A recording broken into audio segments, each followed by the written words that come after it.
So today we're doing the crankshaft position and camshaft position lab on this 2000 Buick LeSabre with the 3.8. So here we have the wiring diagram for the crankshaft position sensor and the camshaft position sensor. Both of them are Hall effect sensors, as you can see right here. So here's signal A of the crank position sensor and signal wire B. So it doesn't say which one's which, but here's the yellow wire and here's the light blue with the white tracer. As you can see, they both share a common ground from the PCM and a 5-volt reference from the PCM. All right, so we've got a reluctor wheel here actually off of a 3.8 V6. So what you can notice about this is that there's actually two different sets of reluctor wheels on this. You have a 3-tooth and then there's an 18-tooth, as there's two sensor signal outputs. So they're going to ride on those two reluctor wheels. So we're actually going to have two different crank position sensor outputs on this car. All right, so we've got our signal back probed here on the crank position sensor. So this is a Hall effect sensor, and according to all data, this is receiving a 10-volt reference.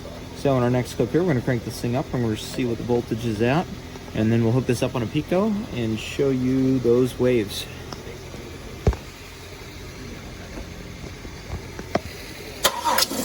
So as you can see, he cranked it, and now the voltage is reading 3.87 volts. So there, everything, you can see everything. If we were to give it some revs, we wouldn't expect much of a change.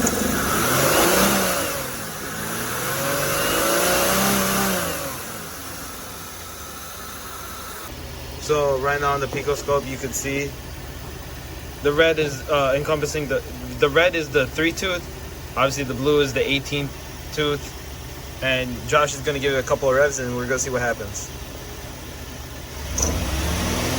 So as you can see, the frequency went up, and the waves shortened up a bit to show that there's more frequency. And now that he's back, he's not on the throttle anymore. It just went back to normal. So yeah.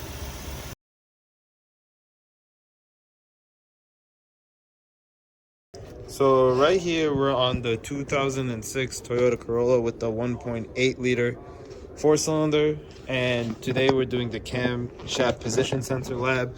So as you can see, we're back probed into the 2-wire sensor. This is a variable reluctance type camshaft position sensor, so it's going to have 2 wires only.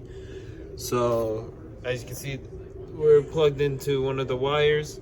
Here's the voltmeter, and we're grounded, and we're gonna start up and see what it does. So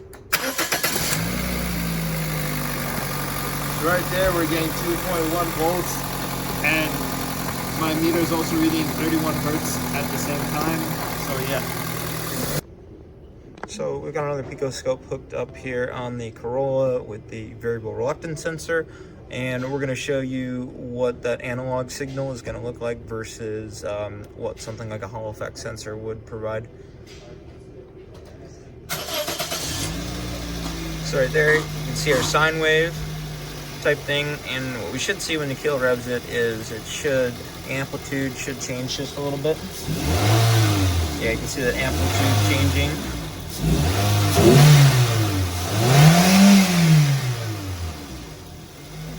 That's what a variable reluctance analog sensor looks like on a picoscope. So we're back here on the Buick with the dual Hall sensors.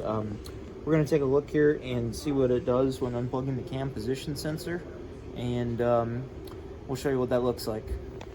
So looking down here in the engine bay, our cam position sensor is actually going to be right here underneath the water pump.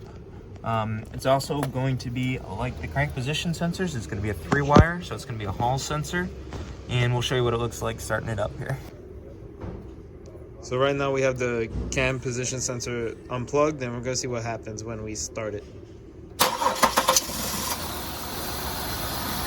So as you can see, some cars don't need the cam position sensor to start up and run. Obviously this one has no problem starting up and running fine.